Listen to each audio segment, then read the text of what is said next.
बिस्मिल्लाहिर्रहमानिर्रहीम। अस्सलाम वालेकुम। मैं हूं जावेद इकबाल और आप देख रहे हैं प्रोग्राम न्यूज़ वॉच। इस प्रोग्राम में हम बात करते हैं दिन भर के अहम वाक़यात और दिन भर की अहम खबरों पर तज्ज़ियात शामिल करते हैं अपने इस प्रोग्राम में। 34,000 से ज़ायद अफराद, पाकिस्तानी शहरी और फौजी जवान, फौजी एहलकार दहशतगर्दी के खिलाफ जंग में शहीद हो गए। इन 9 से 10 सालों में पाकिस्तान को $68 बिलियन का नुकसान हो गया पाकिस्तान की मईशत को, और पाकिस्तान की कुर्बानियों का जवाब अमेरिका की जानिब से मुसलसल धमकियों की सूरत में आ रहा है। क्या पाकिस्तान मजबूर नहीं होगा कि वो खित्ते में अपने स्ट्रेटेजिक पार्टनर्स को तब्दील करने का फैसला करे? यही है वो एक अहम सवाल। एक तरफ पाकिस्तान को अंदरूनी तौर पर कमजोर करने की साजिश की जा रही है, कोशिश की जा रही है, तो दूसरी जानिब मुसलसल बैरूनी दबाव जो अमेरिका की जानिब से सामने आ रहा है और पाकिस्तान को सिफारती सतह पर तनहा करने की कोशिश की जा रही है।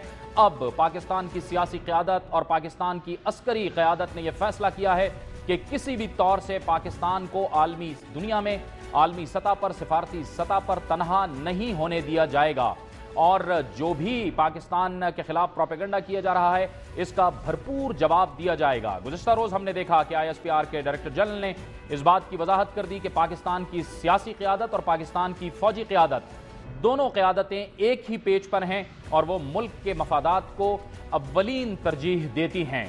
अब जो दुनिया न्यूज़ के नाजरीन, हम अपने इस प्रोग्राम न्यूज़ वॉच के ज़रिए से आज ये खबर देने वाले हैं कि पाकिस्तान ने हतमी तौर पर यह फैसला कर लिया है कि वो खित्ते में अपने स्ट्रेटेजिक पार्टनर्स को तब्दील करे। बढ़ते हुए अमरीकी दबाव के बाद पाकिस्तान ने अपनी खारजा पॉलिसी में वाज़े तब्दीली लाने का हतमी फैसला कर लिया है। जनूबी एशिया के खित्ते में अपने स्ट्रेटेजिक पार्टनर्स चीन और रूस को आलमी सतह पर दहशतगर्दी के खिलाफ पाकिस्तानी कोशिशों से आगाह किया जाएगा, और इसके साथ साथ अमरीकी और मगरबी मीडिया की तरफ से पाकिस्तान की अस्करी क़यादत के खिलाफ प्रोपेगेंडा मुहिम का आलमी फोरम पर भरपूर जवाब देने की हिकमत अमली तैयार कर ली गई है।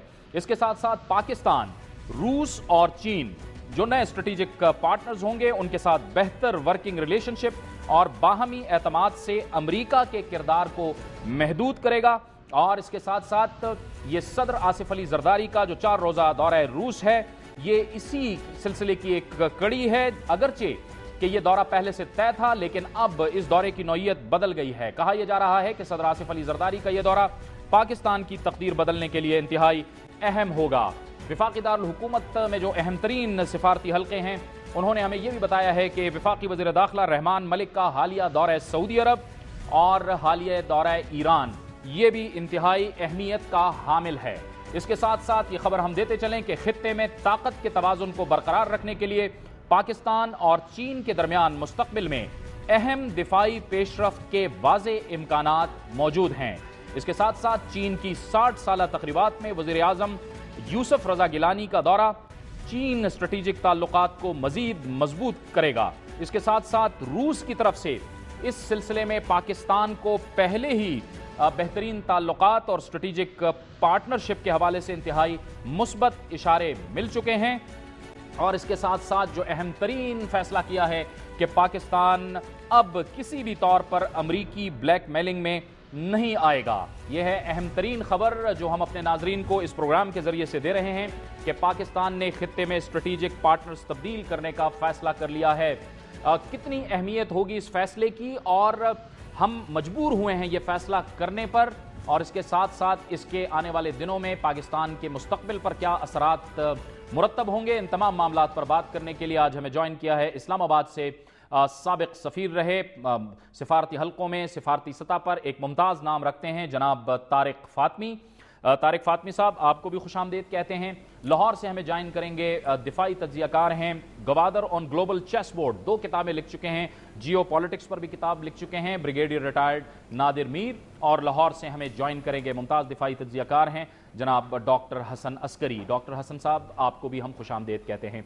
तारिक फ़ातमी साहब, आप से शुरू करेंगे। सबसे पहले तो आप ये फरमाइएगा कि ये हम इतनी कुर्बानियाँ देते हैं और उसके बाद हमारे खिलाफ इस तरह का प्रोपेगेंडा किया जाता है, क्या हम मजबूर हुए हैं कि हम अब खित्ते में, ये एक इंतहाई अहम बात हो गई थी कि स्ट्रेटेजिक पार्टनर्स ढूंढे जाएं और उनसे ताल्लुकात मजीद बेहतर किए जाएं?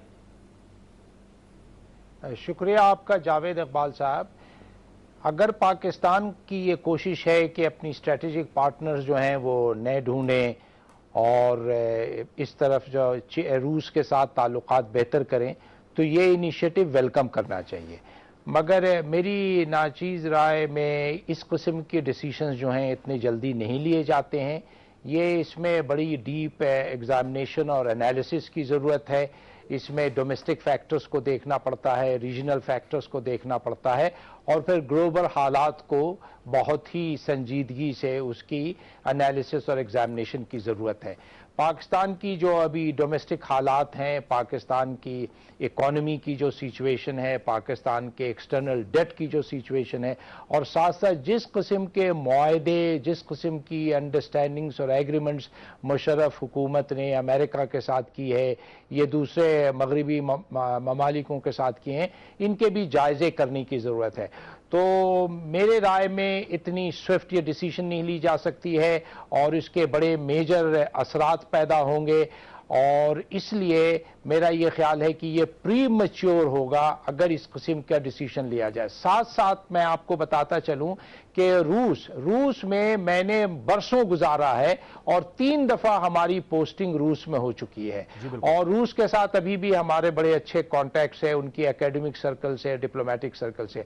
روس کے ساتھ تعلقات اسٹریٹجک نیچر کے اتنی جلدی اور اس تیزی سے پیدا نہیں ہو سکتے ہیں. اس کی بڑی ساری وجوہات ہیں جو آپ کے دوسرے مہمانوں کے کمنٹس کے بعد پھر اس پر بھی جو ہے تبصرہ کیا جا سکتا ہے. بالکل, یہ بڑی ضروری بات ہے. اچھا بریگیڈیئر نادر صاحب, آپ فرمائیے گا, یہ جو سلسلہ ہوا, یہ جس طرح کے بیانات آ رہے ہیں, پاکستان کے اندر امریکی سفیر بھی بیان دیتے ہیں کہ پاکستان کو جواب دینا ہوگا, وہاں کانگریس سے بھی آوازیں اٹھتی ہیں جواب دینا ہوگا, یہ کیا ہے؟ یہ تو ایسا لگ رہا ہے کہ ہمارے خلاف ایک جنگ ڈکلیئر کر دی گئی ہے.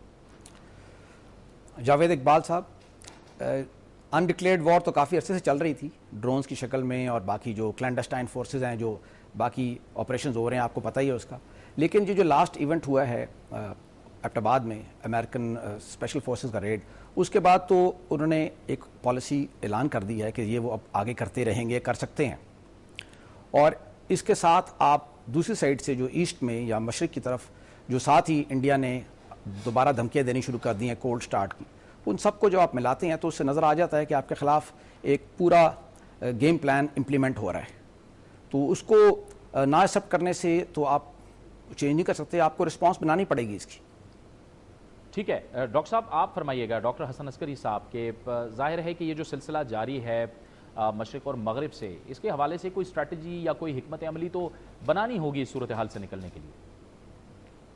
دیکھیے, یہ تو ایک پازیٹیو ڈیولپمنٹ ہے کہ پاکستان اپنی سفارتی کینوس کو وسیع کر رہا ہے. رشیا سے کوئی اب مسئلہ نہیں ہے, اس سے تعلقات بہتر کرنے کی کوشش کی جا رہی ہے. چین سے ہماری دوستی ہے, عرب ملکوں میں بھی ہمارے جو ہے ایفرٹ ہوئی ہے, وزٹس ہوئی ہیں. یہ سب باتیں اپنی جگہ بہت اچھی ہیں اور پاکستان کو ضرور کرنا چاہیے, کیونکہ اس سے پھر آپ کے فارن پالیسی کے آپشنز بڑھتے ہیں. لیکن اس کو اگر آپ آئدر اور کی ٹرم میں کاسٹ کریں گے کہ امریکہ کو چھوڑ کے پاکستان ایک نئے اسٹریٹجک پارٹنر ڈھونڈ رہا ہے, تو بنیادی طور پہ آپ یہ عملی طور پہ نہیں دیکھیں گے. دوسرا وجہ یہ ہے کہ ان سب گیم میں جو بڑے پلیئر ہیں وہ چائنا ہے, پاکستان ایک کمزور پلیئر ہے, وہ رشیا ہے.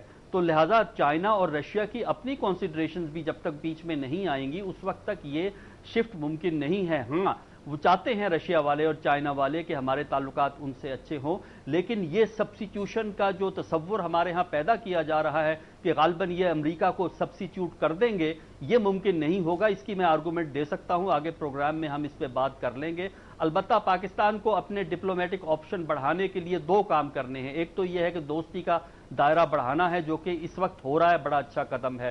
دوسرا یہ ہے کہ پاکستان کی جو اندرونی صورتحال ہے, پاکستان کے اندر جو دہشت گردی ہے, اس کی طرف بھی ہمیں توجہ دینی ہوگی. اس کے علاوہ اکانومی کو سٹیبلائز کرنا ہوگا, تب پاکستان کے آپشن بنتے ہیں. ٹھیک ہے ڈاکٹر صاحب, آپ ہمارے ساتھ موجود ہیں, طارق فاطمی صاحب بھی ہیں, بریگیڈیئر نادر میر صاحب بھی ہیں. وقت وہ چاہتا ہے یہاں پر ایک بریک کا, بریک کے بعد آپ تمام صاحبان سے ہماری گفتگو کا سلسلہ جاری رہتا ہے.